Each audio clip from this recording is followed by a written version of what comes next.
Um, Good evening, everyone. Sorry, I just stand up because I thought I'm a bit small and you might not see me if you're on the back seats.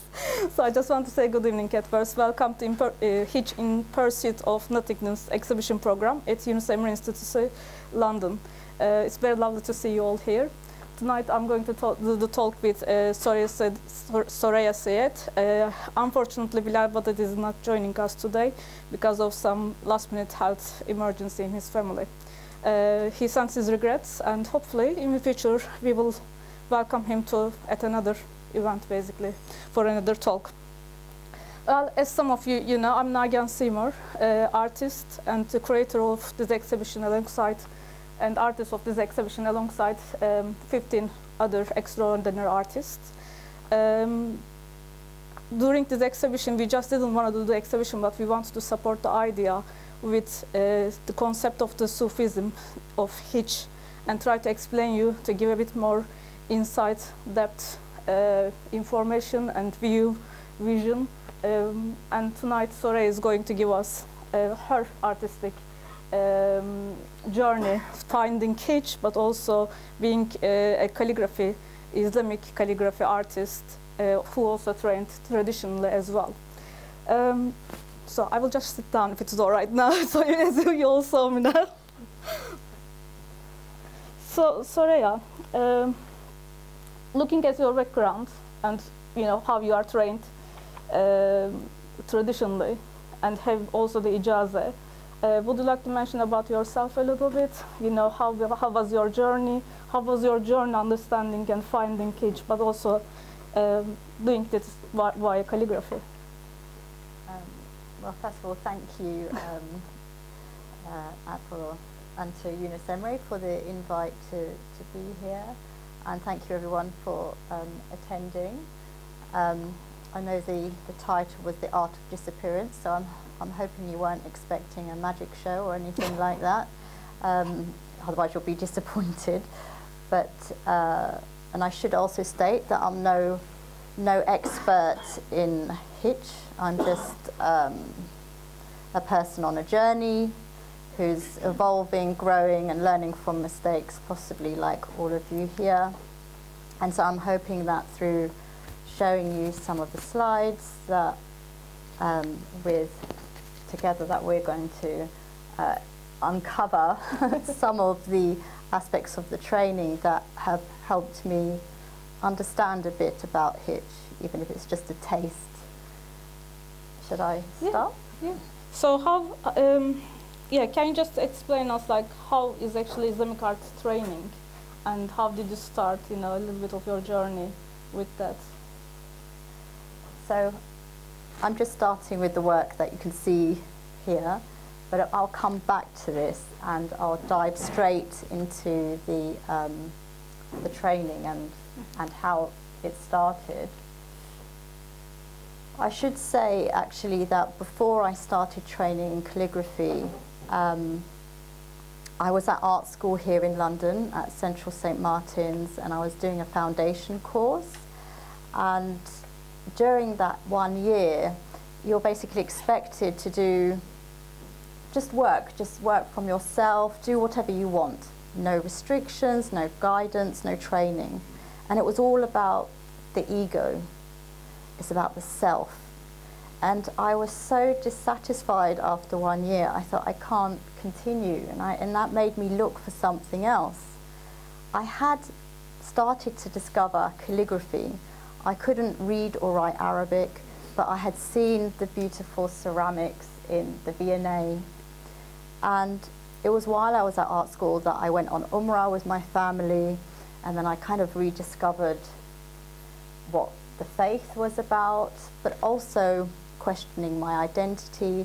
At the time, there was the war in Bosnia and the genocide of our dear brothers and children and so on. And it was devastating for me as a 17-year-old to start questioning, well, what is this about? And I wasn't satisfied at art school.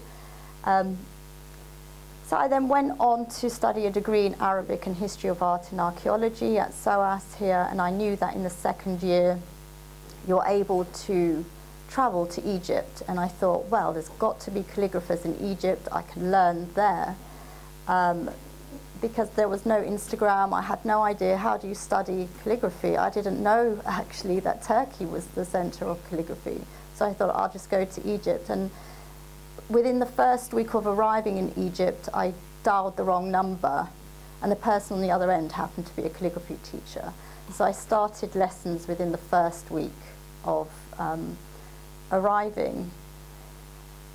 And then after that year, he said to me, you need to find another teacher. I've taken you as far as I can take you. And so I came back to London, finished my degree, and I spent another 2 years looking for another teacher. And I couldn't find the teacher. And when was it, year-wise? So we're talking about 19. So if I found my teacher in 1999, we're talking about 1997, a different century. I'm showing how old I am now. But you started very young, let's say. Thank you. So it was tricky. It was a very difficult journey,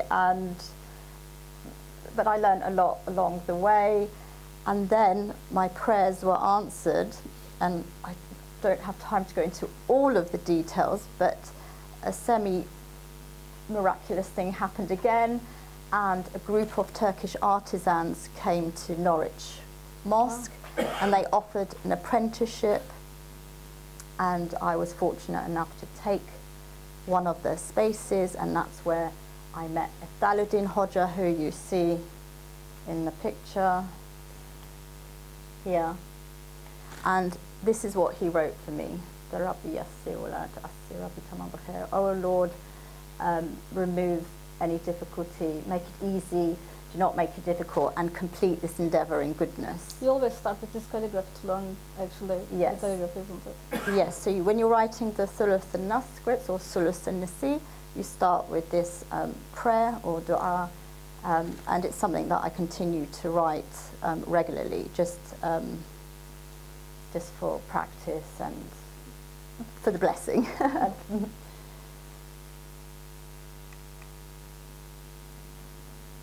So I met Efdal Hoca for 2 weeks, and then he went back to Turkey, and I had already signed up to a master's program called it was at the time called the Visual Islamic and Traditional Arts program. It's now called the School of Traditional Arts in Shoreditch. Maybe some of you know it. And actually it was there that they first said you have to forget the self. You have to, you wouldn't sign your work or anything like that. They completely discouraged it, and you learn to just focus on the principles and the philosophy behind Islamic art and the universal principles that underlie it. And so here's a picture of me practicing my meshq, and that was to send to Efdaluddin by post. So I was actually... Those were the days. Those were the days. Email was relatively new, scanning, not many people had scanners, and so I would send the meshq and wait 3 months for it to come back. So progress was slow, very, very slow. And I don't know if some of you know, but that's Professor Keith Critchlow. And so one of the things that we studied was geometry and understand the symbolism of geometry. Too in mathematics and Yes, so I was very fortunate to have him as one of my teachers.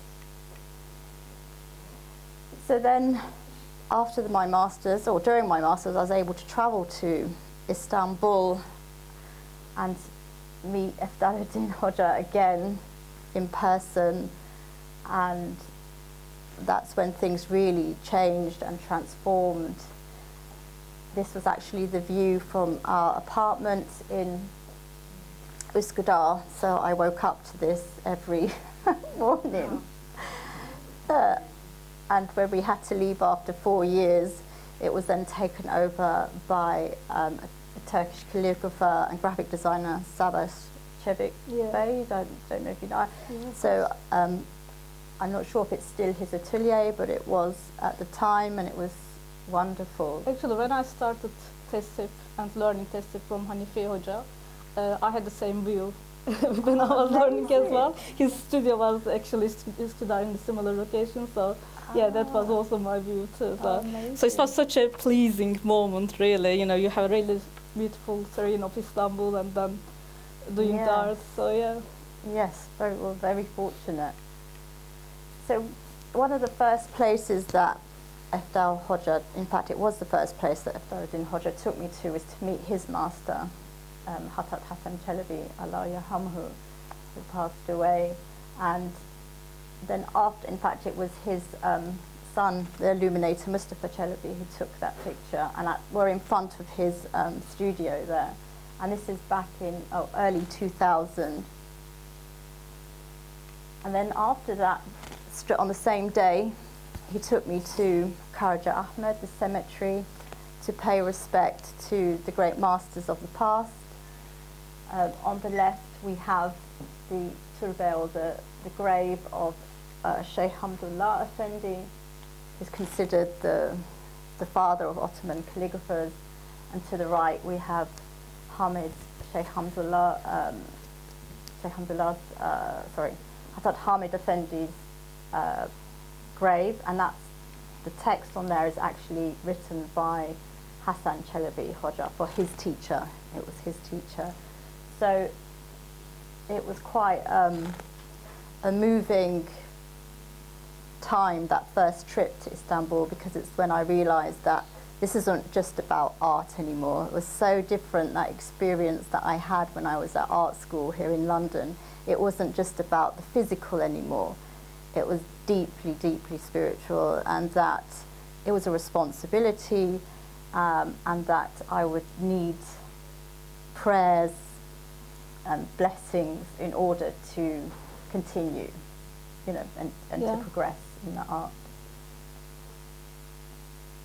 I'm not sure if that answers your question through those slides. So as someone, you know, I'm traditionally trained for Teslim side, and I know it's really important to find the right teacher, right master for yourself, and you know, and having that master apprenticeship student relationship, because that shows you, I think, not just the art itself, but also you know, there's more depth than there's a deeper meaning than that, I think, in that relationship. So my teacher is also coming from Hasan Çelebi's group, actually. So they were sharing the studio with Mustafa Çelebi when I started first. And looking back now, and also, you know, where you are now, and I remember you were saying somewhere, you know, that master apprenticeship relationship never ends. As being a master for, you know, you are now, but also how do you feel about it, you know, showing your works? Do you feel the need of that, or what would you, and how is your relationship with your students? So yes, the relationship with the Hoca never ends. So still today, if I'm working on an important composition, I will send it to Efdal Hoca for corrections, and I will continue to do that for as long as possible, because that feedback is very, very important. And I think I missed that quite a lot being here in the UK, that community of calligraphers and artisans, to get that feedback from. That's very healthy. I mean, this image here is from when I started, and in 2000 with Efdal Hoca, and he's correcting a mesh here, and it's really a humbling experience, because when you take your mesh to the class, you are in a room surrounded by other students, and some of them are incredibly advanced. So when you first go with your letters, it's embarrassing because everyone is seeing your mistakes. And for me, it felt always like, you know, going to the doctors and everybody in the waiting room coming in with you for the diagnosis. It's very humbling. Yeah, the ego is gone at that point. And this was a remarkable time, because this was in 2005, and you'd have in one classroom, you'd have Hasan Hoca, Efdaluddin Hoca and Enis Huri Hoca all teaching at the same time in the same class, because they all come from the same master, so it's fine to all teach together because there were just so many students. So you could often, you know, get your mesh. So if I got my mesh checked by Efdal Hoca, he would often say, go show it to Hasan Hoca as well, you know, so you have such a lucky time, isn't it? You know, it just was a really valuable time. Yes. Also, yeah, having Precious time. And this is how he corrected my work as I was advancing more. So this is before I received my calligraphy license. So I had done this composition. Oh, it looks so wonderful. And then the teacher shows, oh, it's not so wonderful. And it's full of red marks. And it's just always showing how there's always room for improvement. And that struggle never ends. So it's not signed, but even though I wrote it in 2005, which is the year that I got my license. Does that answer your question? There's a bit more. I was just thinking when you said the icazı, I remember Hasan Çelebi we were chatting, he was saying the icazı doesn't mean you are actually become a master necessarily, but thinking like a bird, and you know, a baby bird basically, just have the wings to fly basically. So you know how to fly, but you are not adult enough basically. That's how he was describing, I remember that. Yes, definitely. So it's just, you know, you can see the mistakes and the problems probably in the calligraphy, but you know, you still have a long way to go. Oh, he was trying to say. Yes, it's just the door opens, but really the hard work begins at that point. And it's just the difference is that you can now sign your work and you can take on your own students. Yeah. So those are the major changes. And so this was from the ceremony in 2005 at Ersika, when it was at the Yıldız Saray. Mm-hmm. And also when I received my license at the same time, this gentleman from Egypt who was in his 80s also received his ijaza, which was also such a beautiful thing to see, that no matter what your age, you could still, you know, if you have the passion for the art, you can still go for it. And it's quite, the actual ceremony is quite a prestigious event, so you see, you know, it's quite full, you know, there's a lot of press as well, and dignitaries as well as other calligraphers, well-known calligraphers in the audience to witness. So they're all there to witness the ceremony. Lovely. And that's how my license looks now after it's been illuminated.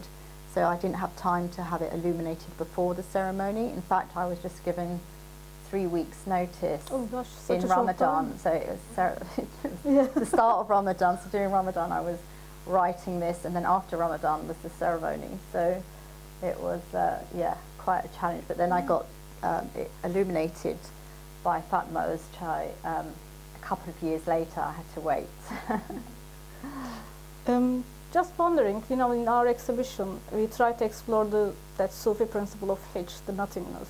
So how do you actually engage that in your artworks, in your creative sides? You know, what do you understand with hiç there? Well, it's a challenge. Oh, should I come back to this? Because this is still ijazas, so sorry, I'll come back to that. You might need to remind me of the question. But this is Bilal Badat, who unfortunately couldn't be with us this evening, and he received his certificate alongside Rizwan Khan, who's exhibited that's his work over there, who's a shared student as Efdal Hoja and myself. And this is Ersika as well, and this is in 2022. And Rizwan is receiving his ijaza there. So you can see neither of them are illuminated just yet, but I'm sure they are by now, hopefully. But going back to your question, I think I'll go back to the Allah. I don't know if there's a quicker way of doing this, apologies. But this was actually a challenge for me when you talk about hiç, because I was writing the divine name. This is a commissioned piece for a client, and I didn't want to put my signature underneath because the signature, it didn't feel like correct adab or etiquette to put it there. And so that was a struggle. I would have preferred not to. But then I'm thinking of the client who's commissioned it, and so that is a struggle, that this client has collected quite a few of my works, and I think, you know, that signature is important in regards to that collection. Yeah. So it's a hard one. It's a juggling act, trying to Mentally, you know, mentally, emotionally, spiritually, yeah. you just hope it's accepted. But I mean, it was it felt a beautiful act of writing it at that scale. Usually Fatimid Kufic, in architecture it's very large, but it's, you know, in manuscripts it's much smaller. Oh, it's a beautiful work. Yeah, we are very privileged to have it in the exhibition. Thank you. And you've all seen it before the client has. So he actually kindly agreed to exhibit it before it goes to his home in Saudi Arabia. So hundreds of people saw that before him. So, but also jumping forward to other, you know, I guess I've been fortunate to work on projects where I can still contemplate Hitch and the divine. This has the surah Kul Wallahu Ahad, say Allah is one, in brick, and this is at the Cambridge Mosque. I don't know if any of you have been to the mosque there, and so I worked with the architects on that design, and so that's, you know, a lovely, wonderful commission where it's almost not noticeable, but you have the divine name everywhere throughout the building. So you work lots of in a contemporary way a lot, and you actually, I think, the feeling of H somehow with space and the form and different materials, you try to create it. I feel like in your works. What would you like to say about it?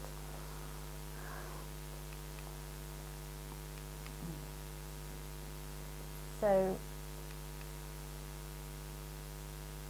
I think Hitch and that aspect, or that desire for Hitch to get close, which is essentially getting closer to the divine, is an intention in my work, whether it's contemporary or traditional.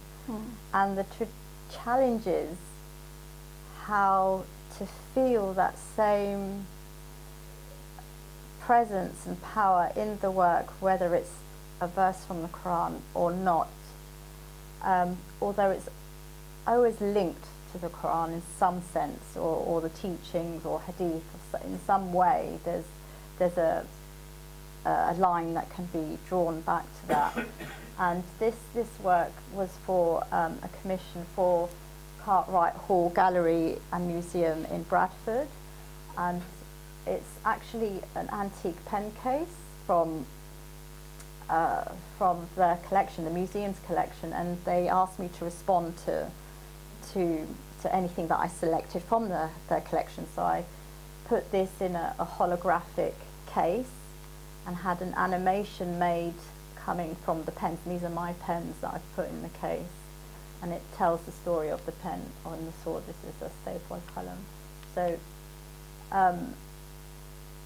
I guess that's an example of using digital technology, but also more recently in 23 I had a solo show called Sound and Silence, and that really looked at materiality and also a verse of poetry from a sheikh and from the diwan. It's called Kana Li Wahmun, I had an illusion. And so I was looking at my materials and the significance of materials and how they are actually a gateway to another dimension, if you like. But there's still, it's through that materiality that you can access and go beyond. And so I invited the audience to interact with, this is magnetite ink, using magnets within a glass tank. And this is also the same poetry, كان لي وهم. I had an illusion in the sculpture, and it was like an immersive experience where you have a video running behind it, and the sculpture itself was made from white marble dust, which is what I use in my white ink. So there's a connection between my materials and then turning that liquid back into a 3D sculpture, because Carrara is well known for marble, and particularly Michelangelo's marble for his sculptures. Yeah, it's you know, when we are looking now all these visual images and thinking about that the life going too fast, but also you do the very traditional calligraphy, which is a very slow process. How do you find that change? How do you feel in a fast-paced life slowing down? How do you feel in the studio when you are alone, basically, when you are writing? Well, I think it's a refuge to be able to pick up a reed pen and to slow down and to be able to dip it into ink, and because the reed does not write very fast, you have to go quite slowly. So it's beautiful, and even for these works, it always starts with the reed pen and ink. I always start the traditional way before the idea evolves and it develops. So I really, it's my favourite material, and I know a lot of calligraphers are using the iPad to work on, and sometimes I use the iPad, especially for commercial jobs if I'm doing a logo or whatever. But it's something that's always present, and also working slowly means you have to be present in the moment. You can't really think ahead or think about your worries. You have to be present. And I don't know if any of you have done calligraphy workshops, but especially with me, you start off with the dot, and that really sort of grounds you and centers you into the present moment, which I think is a healthy thing. Yeah, we were mentioning about the commercial side and the commissions. So, when we are working as a full-time artist, obviously you get that commissions and the commercials. How do you balance it with experimenting a bit? And how do you find enough time for you to just work, just to create for yourself, basically?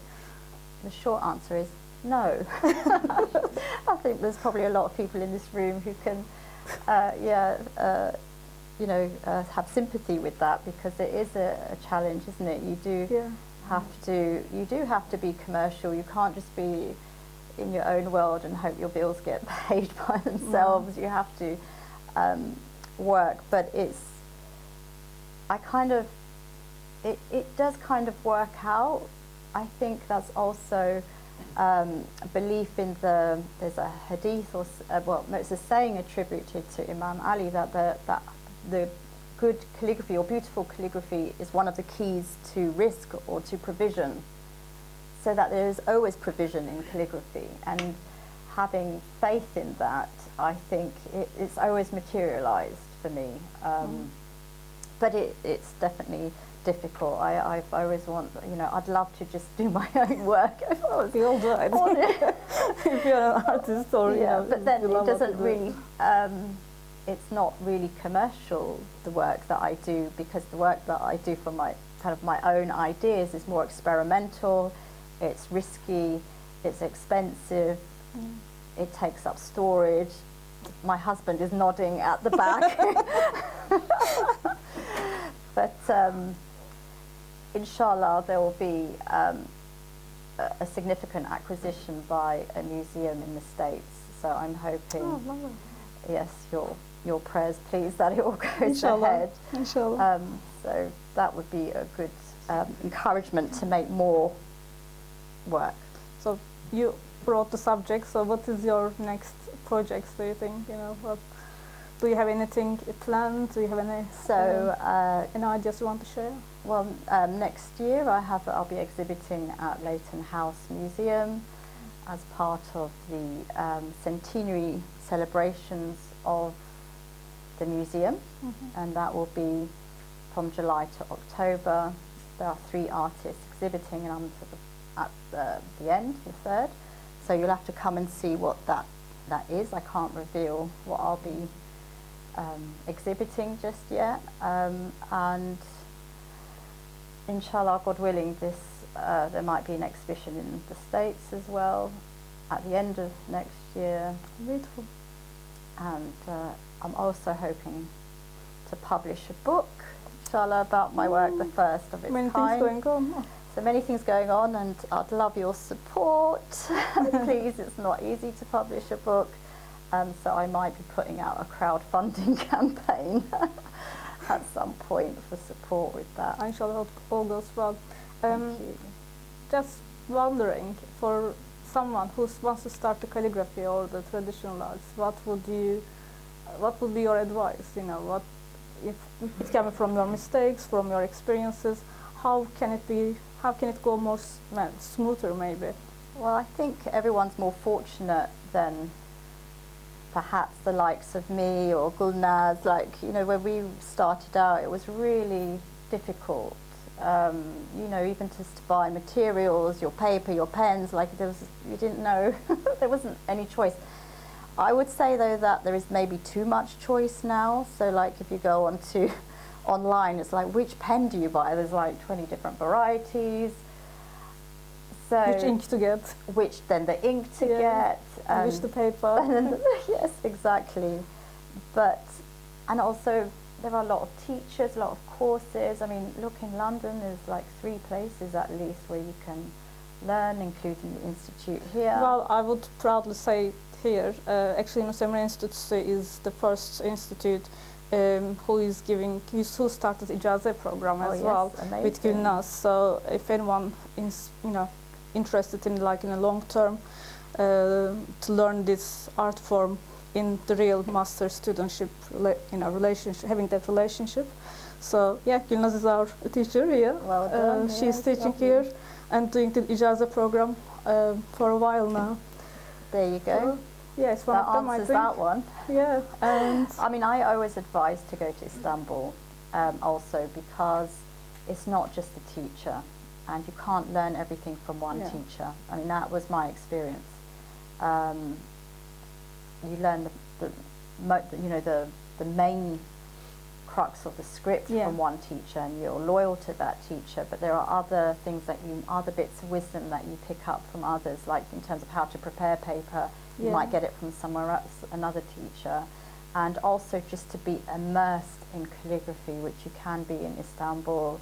You know, you can just go and pray in the mosque, and you look up, and you see this incredible 19th century calligraphy.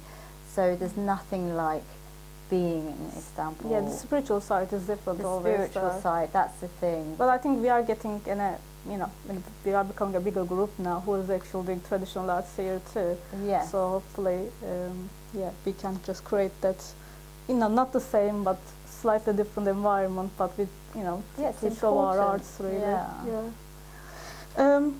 Is there anything you would like to add? You know, is there an anecdote you want to add? Well, just to end on this piece here, really, which is kun fi dunya ka'annaka gharib, so be in the world as if you're a traveller, which is kind of how I try to live my life, or I aim to. And even if hitch is this ideal, you know, being detached is actually, I think, a very good way to get to that ideal. So whatever the situation or the circumstance, is to be detached from the outcome. I don't know if that makes sense. So whether you, you know, for example, someone gave you millions of pounds tomorrow, and then the day after you lose it all, you say Alhamdulillah, and you say Alhamdulillah. It's like you just, praise be to God, like you're just accepting and detached from the outcome, which again is an ideal. But these are, I really do believe that everything that I've learned from the training is not, hitch isn't something theoretical, and it's not just for men in turbans with long beards. It's for any of us here. And I think everyone needs to feel that. We've all got that ability, God willing, to connect to the divine and to be absolutely with one with the divine. Whether we are given that is something else, but we all have that capability. That's sometimes, my students especially, they are all obviously new when they are writing, when they are decorating, and they feel like, how do you sell the work? They feel too much attachment, even the piece they are creating, because it's their first ones, so they're excited, which is very nice. But in that respect, I can say from my point of view, when, for example, preparing this exhibition or my previous ones, trying to decorate calligraphies you guys writing, the most beautiful way I can do. And after that, but I know I'm doing that to show the beauty of that writing, that script. I don't feel necessarily attachment to the work really. I know I give my best, what I do anyway, but especially for that moment. But after that, I completely detach from the work. So that reminds me that, my work in progress, and maybe somehow in that moment finding the hitch, and that emptiness, but equally it's not emptiness, because the end result is very fulfilling actually. Yeah. So that happiness to know what I have done, just to show it the best way possible, basically. But it's interesting that you mentioned that the students initially don't feel that, and I think learning detachment is something you do learn, and it's you do have to train to get to that, I think. And I think that going through this long, difficult process takes you through that detachment, and it's not there right at the beginning. No, it just comes, I think, as much as you do, and with your relationship with the art, but also with your master as well. It is a journey for sure, isn't it? Yeah. Well, thank you very much, Soraya. It was lovely to have you here, and it was lovely to talk to you. We could spend another few hours probably, but I just wonder, is there any questions? Soraya, it's a great They are honor. just bringing the microphone. Sorry. It's my great honor to have friendship with you.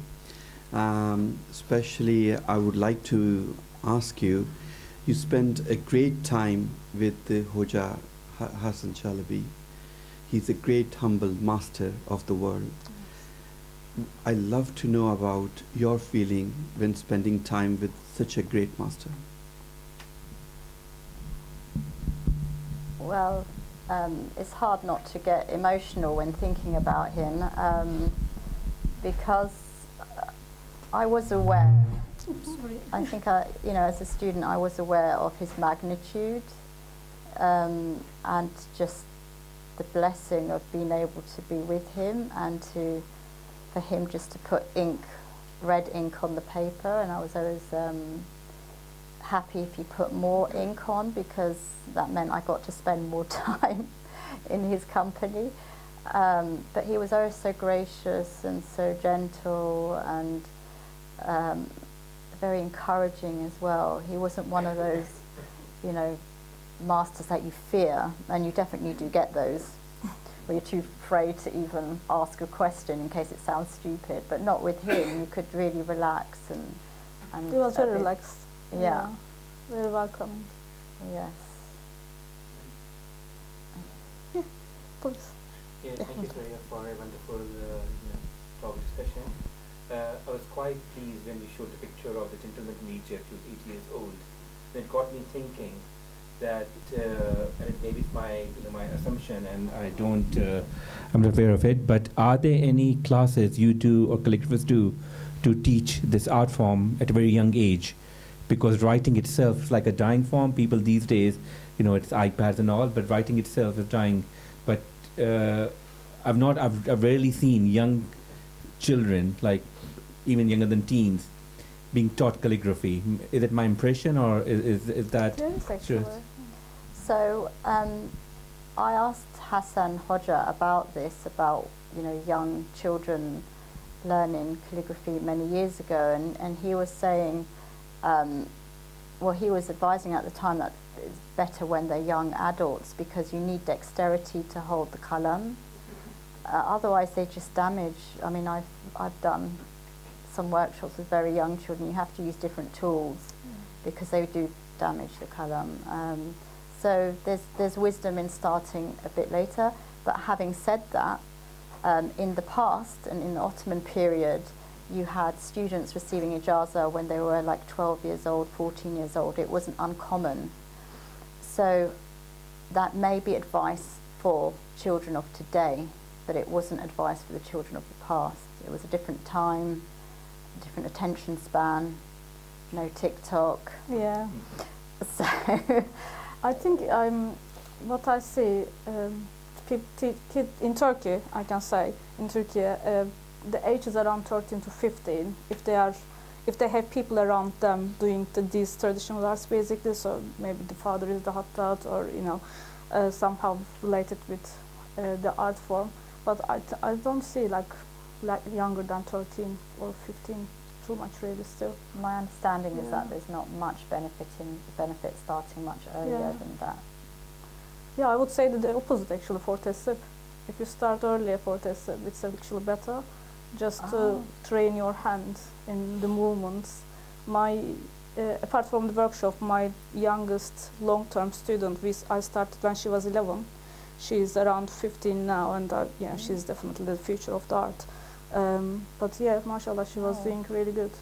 Even when she started, actually, she was there. Holding the brush, and they got good eyesight. Understanding the materials too, because obviously we are using like gouache paint, watercolor, but preparing the gold and crushing the gold. She did all of herself as well, for those who doesn't know, we are using real gold in tesip actually. So tesip word meaning is the hep, coming from the hep, which means ornamenting with gold. So all the works you can see here as well, they all real gold, depending on the color, from 9 karat, which is white gold, till 24 karat basically. And we are preparing the gold ourselves, so crushing the gold with gum arabic a couple hours, and then adding water, letting it to settle. Then that night, the next day, you do the same process again, and then drying it. Then after that, it is being ready to use with brush.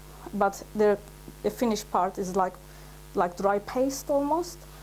So it's a process basically, and for 11 years old to understand and calming down, and it's slow for them. They don't have that concentration normally. But also with calligraphy, you have to prepare your own pens with a knife, so you don't want a very young child with a knife. There's skills in preparing even your materials. So yeah, that's amazing. I think we have another gentleman on the back. Last ask. Thank you very much indeed. Few points I will bullet point them. I heard the column. Do you use pen or you use piece of wood chamfered?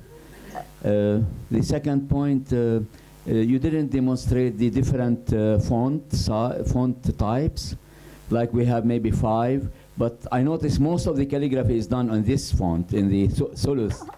But we have Diwani, we have other fonts. The second point, we would like you to compare Arabic calligraphy with other language like Chinese. What's the difference? The other one, why calligraphy is very important in Islam? Well, it's not very important in other cultures. In English, we have a beautiful calligraphy, but they just do it, it's not like the Arabic one. And the last one, there are many fields you can explore in calligraphy. I mean, did you feel it's finished? You cannot come up with something new? Like we have the onion, it was very common. Now I can see fish here, and heart and liver. So there are other things you can explore in calligraphy. Yeah, I guess different forms can be adapted into different shapes. I mean shapes, not yeah. Shapes, or like you know the onion. Yeah. Yeah, it was very common. Or it is very common. But are there any new? There is fish here. Well, I mean, you raised many different points that would require, which would, I think each one would require months, and we wouldn't leave the room if we had to, comparing. Actually, it's interesting you bring up Chinese calligraphy because I'm actually exhibiting at the moment in Taiwan, and amongst all these Chinese female calligraphers, and the professor who invited me, we are now exploring the connection between Chinese and Arabic calligraphy, and we're looking actually more behind the principles, behind the traditions, and there's a lot of research that needs to be done, and it's actually a very exciting field. It's one of the oldest calligraphy, isn't it? Yes, but it's the way that they see script and the way they compare it to the human form is very reminiscent to the underlying principles that govern Arabic calligraphy as well. So there's a lot of research that. I mean, I can't remember all the points, but the scope of tonight was not to go through all the scripts, but you're welcome to see many of them. Yeah, we try to involve like Divan scripts. room. We have Kufik, Fatima Kufik, but also Chinese and also Japanese. Mu was written as well. Yeah, we try to. That's what I try to aim really for this exhibition. Try to bring different calligraphy styles, including some contemporary works as well. Maybe you can show him the pen. I mean, I use, this is Razwan Bey's pen, but I use columns that are, This one. yeah, traditional. I use traditional reed pens and I hand carve them myself. I enjoy that, and I keep all my shavings because I was taught that you keep the shavings, you don't throw them away, because the shavings represent knowledge. So I have jars and jars of shavings in my studio that I'm hoping to do something with one day.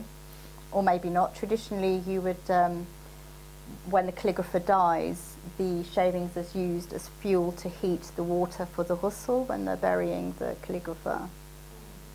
So I have them as backup in case there's a fuel outage. But yeah. So it was another question was I think there was about between the difference, you know, how, because Western calligraphy there is, but also the Islamic calligraphy. So what do you feel I mean, I guess the most obvious difference between the Latin tradition and the Islamic Arabic one is that ours is connected directly to a sacred script and to revelation, and that God sanctified the use of the pen in the very first verses of the Quran that was revealed. So that sacredness is always there, and that's what propelled calligraphers over centuries to strive to do their best. I mean, it's interesting, we spoke about hitch and nothingness. I remember one of the teachers I had was Martin Lings, and he said to me that he felt that 16th century, any manuscripts after the 16th century were just calligraphers showing off.